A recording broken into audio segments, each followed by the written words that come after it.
All right, round one. We've got the choice. We're going to play first here. And yeah, got everything we want here. It's perfect, so we're going to keep it. We even get to launch out our embodiment on turn 2, so if we so desire, I think we will.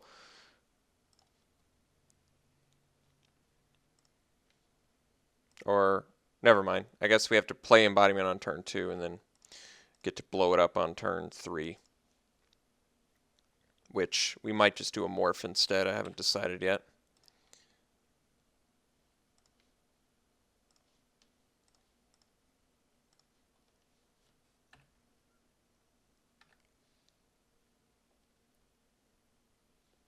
Alright, no turn 2 plays. I certainly like that. Well, let's see. Potentially missing next turn's land drop.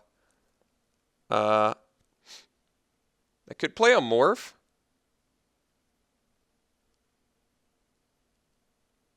I think I actually just like pitching the turn here. The reason being, if we don't draw a land, we're going to miss our land drop. So I like the idea of sacking this and maybe bitterly revelating if we... What source do I need? I already got 2 green. Guess I could use a second blue maybe. Because I've got 2 black. Yeah, let's take an island here. And we'll draw... There's our 5th land. Very nice. So... Let's see. I guess we'll drop the flare instead of Bitter Revelation. Cool with that. It's a nice body to have.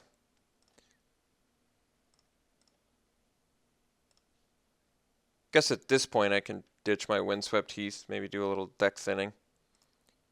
Alright. Abzan Battle Priest. Well, I wouldn't mind drawing a land because then I could play the Glacial Stalker. Alright. Let's swing with Flare. Guess I could actually play Shambling Attendants at this point if I wanted. But I guess I'm not in a huge rush to do that either. So why don't we just drop this Stalker. Just start playing fatties every turn. Draw another land, we get a 6/7.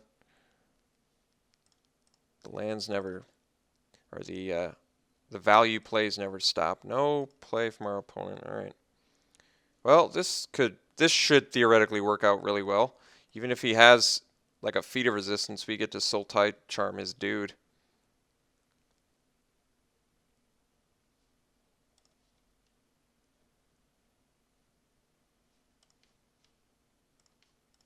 So we'll blow up his guy instead. Huge blowout for us there. Now we get to play Loxodon, Morphed, and get in for damn near lethal damage next turn. I think it is lethal damage. Yeah, it's exactly lethal next turn. That is pretty brutal.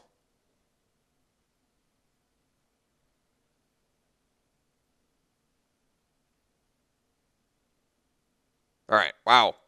That was a crazy game. We definitely had some ideal plays and draws there, so it worked out well. Not much information to do a sideboard based on, so I think we'll just go right into game 2 here.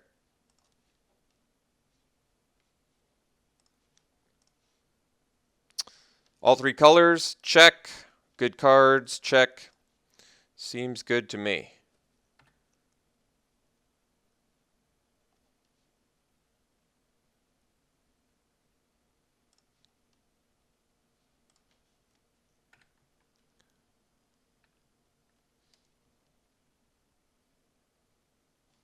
No 2-drop. Digging that. Scout the Borders. Not bad. Scout the Borders would let us play a Mandrills. I might Scout the Borders next turn. No Morph still.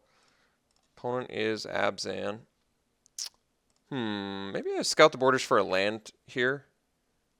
Just to make sure that we hit it. Otherwise, I guess I could just start playing Morph. You know what? I think I do play a Morph. Why do I play a Morph? I play a Morph because even if I miss my land drop next turn, I can...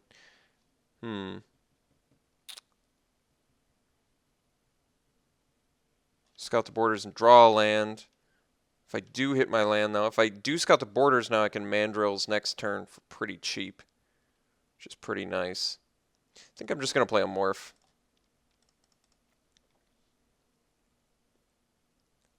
Because if I hit my land drop, I'd probably rather find something better off Scout the Borders. If I don't hit my land drop, I get to play Hooting Mandrills anyway. As long as I take a green mana, that is. Yeah, I'll trade my Monastery Flock for a Hate Blade. I don't have a problem with that. Well, we hit our land drops. That's pretty nice. Guess we... That's kind of funny. It's not worth it. I was going to say we could... Yeah, it's not worth it. All right. Let's just... I think we just swing. Just swing for the fences and drop our Flare.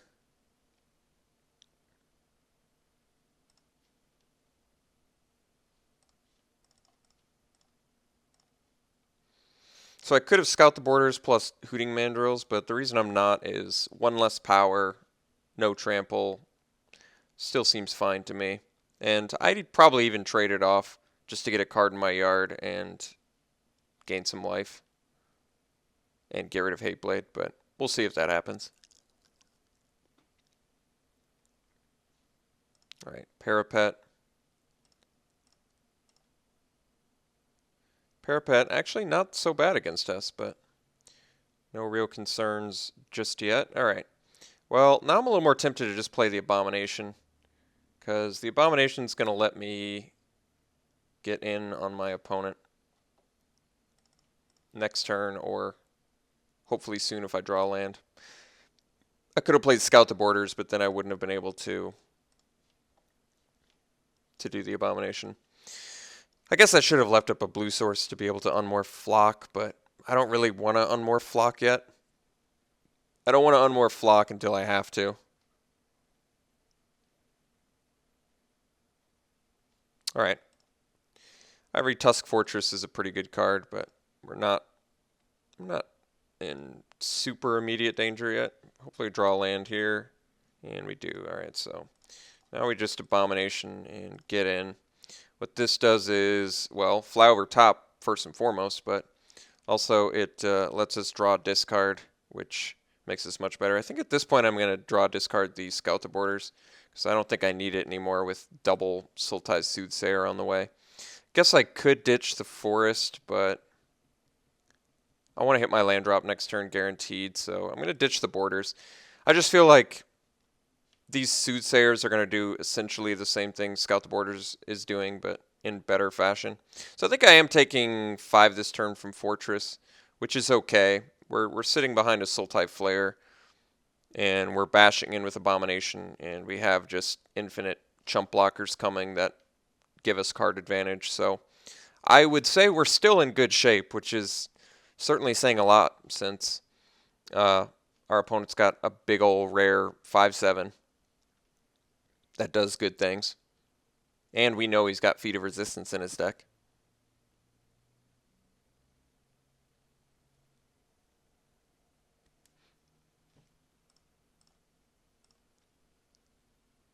No attacks. Now that is interesting. Why are there no attacks? Well, that was a good draw, but we still sort of are confused about why our opponent didn't attack there. So let's get in, see if he gives it reach. I don't know what gives reach in this format.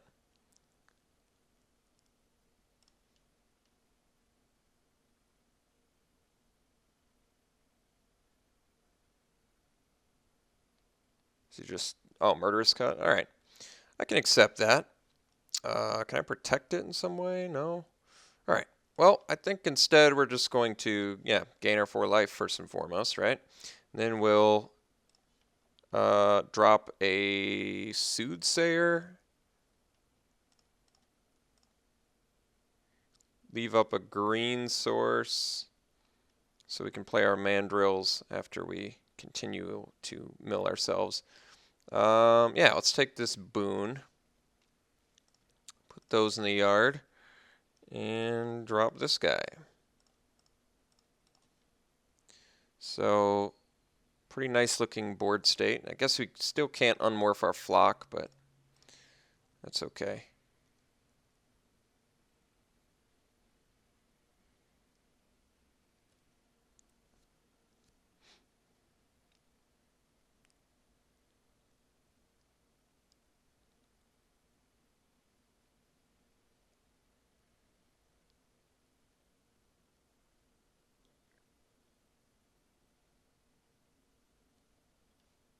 Another parapet. All right. Let's see if he swings with that fortress yet. I'm curious if he's still not swinging with it. All right. Sultai Flare number 2. Very nice. Well, we have 6 lands at our disposal. So what do we want to do? Do have some pretty good options, I guess. I guess we could play another Soothsayer. Yeah, we're on the hunt for our Necropolis Fiend, so I guess I'm okay with that.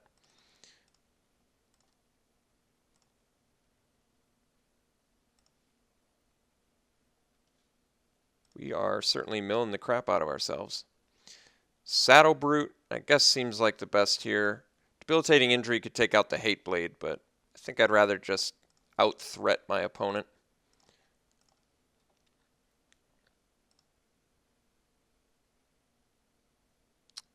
Like, we should be able to drop enough guys where should be able to eventually tack in and do everything we want. All right.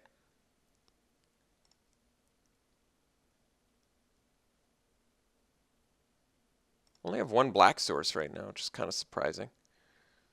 All right, no plays. We already have the card advantage. I guess we can't play the Fiend because we only have... How many swamps am I down? 2 black sources there. So I've still got, what, 5 more black sources in my deck. Do I want to swing with a Flock just to have him block and then unmorph so I can play my Saddle Brute? It gains me life. It's not like Flock's going to do that much anymore.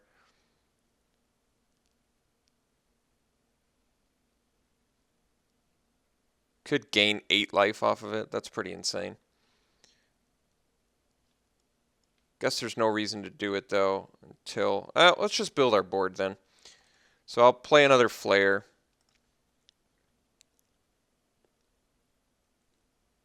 We're going to start swinging soon. I may Sultai Charm his Hate Blade at some point. For now, I mean, I'm just building my board. He could have Dune Blast, which should certainly be an issue, but he's going to have to do some blocking soon, and I think Dragon Scale Boon's going to do some nice work for us. Once I stick an Acropolis Fiend too, that's pretty good for us as well. I mean, our hand looks great. We've got all the spells we need. We have a pretty highly developed board state. We can take care of monocolored threats. We have Dragon Scale Boon as a really nice combat trick. Pretty much we just have to dodge into hostilities and Dune Blast, and we're in good shape.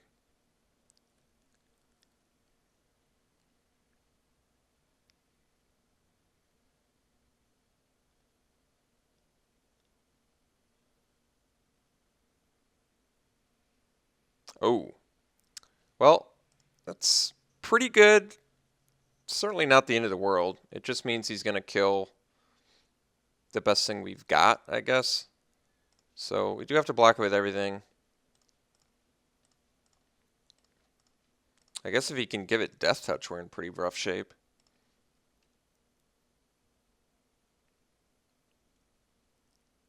Hopefully he just puts the Morph out front. That's kind of what I'm hoping for.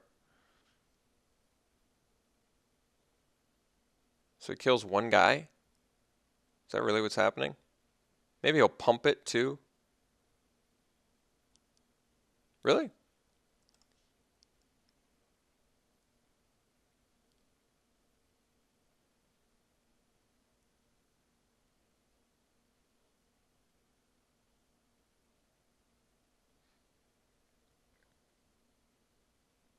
Alright. I gain 8 life. No problems there. Lose 1 card. Didn't even attack with the Hate Blade, which means he still wants to play the defensive game. We've got a great back attack.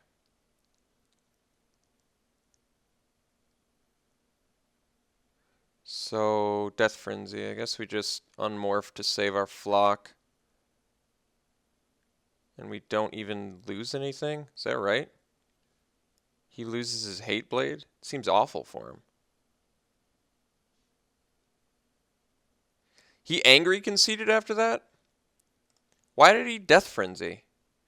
Alright. Well, I don't understand my opponent's logic, so I guess we'll go to game 2.